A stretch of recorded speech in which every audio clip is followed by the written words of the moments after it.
And we're off, heading out of the Roseville yard. Hopefully we're going east. Kind of took a chance. I believe if it's going north and it takes the Y, it's going to slow down. So hopefully if I mess up, I should be able to get off. If not, hey, that's train hopping.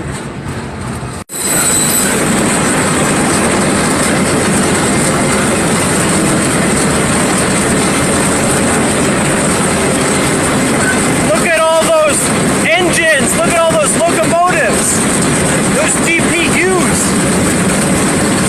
This is Roseville, the largest and busiest on the West Coast.